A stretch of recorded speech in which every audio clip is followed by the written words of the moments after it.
Good morning student. तो आज हम plus two class geography lesson 9 part second start करेंगे। तो टॉपिक हमारा अंतर्राष्ट्रीय व्यापार अस्तित्व में क्यों। तो हम फर्स्ट पार्ट में बात कर रहे थे WTO, वर्ल्ड ट्रेड ऑर्गेनाइजेशन।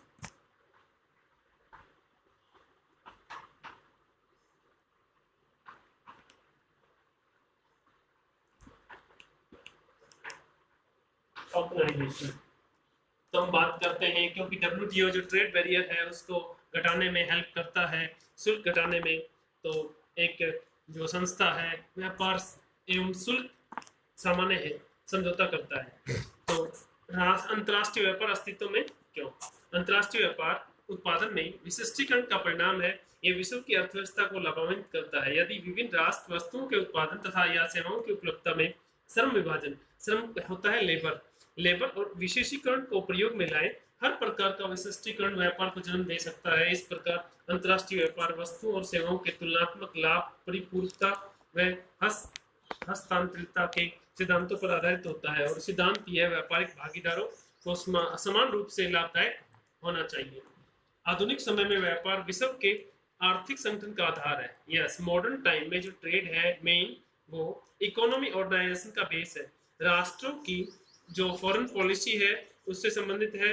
सुविकसित परिवहन चाहिए, इसके लिए ट्रांसपोर्ट चाहिए, कम्युनिकेशन प्रणाली चाहिए। युक्त कोई भी देश अंतर्राष्ट्रीय व्यापार में भागीदारी से मिलने वाले लाभों को छोड़ने का इच्छुक नहीं है।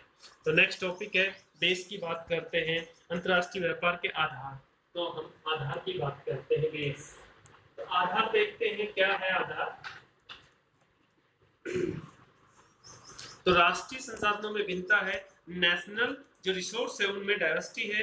तो फर्स्ट है इसका पॉइंट भौगोलिक संरचना, खनिज संसाधन रिसोर्स होने चाहिए, आधार को निर्धारित करती है। धरातलीय विभिन्नताएं हैं, फसलों व पशुओं की विविधता सुनिश्चित करती है।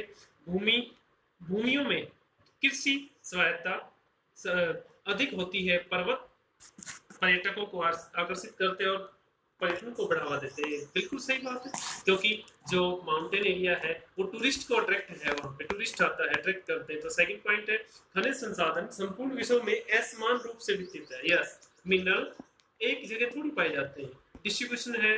मोस्टली प्लेटो एरियम मिनरल्स का भंडार है खनिजों का।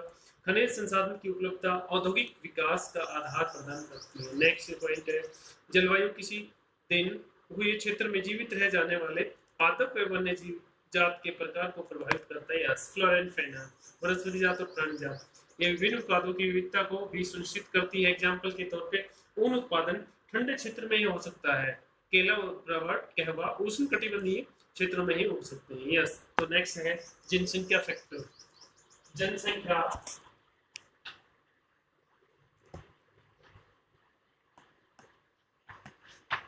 जनसंख्या कारक देखते हैं पॉपुलेशन कैसे इफेक्ट करती है।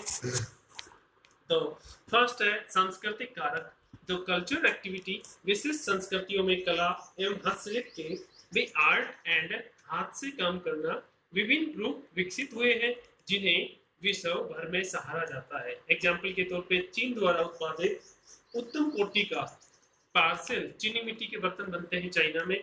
एंड बाकेट किम खाप जरीदार और बूटेदार कपड़ा है। ईरान के कालीन प्रसिद्ध है, जबकि उत्तरी अफ्रीका का चमड़े का काम, इंडोनेशिया बटीक छीट वाला वस्त्र बहुमूल्य हस्तशिल्प है। जनसंख्या का आकार तो हम देखते हैं पॉपुलेशन के बारे में। तो संगन बसाओ, जहाँ पे पॉपुलेशन ज्यादा होती है वहाँ पे देशों में आंतरिक व्यापार अधिक होता है, जबकि बाह्य व्यापार कम परिणाम वाला होता है, क्योंकि कृषि और औद्योगिक उत्पादन का अधिकांश भाग स्थानीय बाजारों में ही खप जाता है।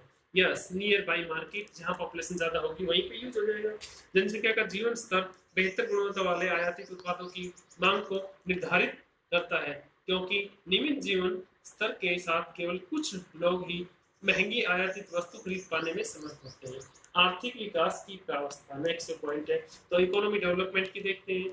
तो देशों के आर्थिक विकास की विभिन्न अवस्थाओं में व्यापार की भी वस्तु का स्वभाव परिवर्तित हो जाता है। कृषि की दृष्टि से महत्वपूर्ण देशों में विनिर्माण की वस्तुओं के लिए कृषि उत्पादनों का विनिमय किया जाता है, जबकि औद्योगिक राष्ट्र मशीनरी और निर्मित उत्पादों का निर्यात करते हैं तथा खाद्यान्न अन्य कच्चे पदार्थों का आयात करते हैं। विदेशी सीमा निवेश की सीमा। तो फॉरेन इन्वेस्टमेंट देखते हैं, निवेश जो विदेशी निवेश है विकासशील देशों में व्यापार को बढ़ावा दे सकते हैं। बिल्कुल सही है भाई, विकास जो शील है, विकासशील कंट्री है, उनके पास खनन, प्रवेदन, तेल खनन, भारी अभियांत्रिक टेक्नोलॉजी है, काठ कबाड़, बागवानी, कृषि के विकास के लिए आवश्यक कैपिटल उनके पास पूंजी होती है, अभाव है उनके पास, कमी है।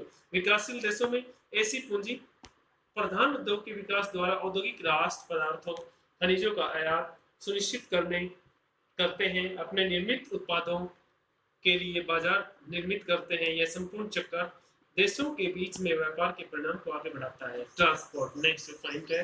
तो परिवहन देखते हैं, पुराने समय में परिवहन के बहुत ही अच्छा साधन था तो परिवहन। तो हम देखते हैं परिवहन के बारे में। परिवहन पुराने समय में परिवहन के पर्याप्त और समुचित संसाधनों का अभाव स्थानीय क्षेत्र में व्यापार को प्रतिबंधित करता था।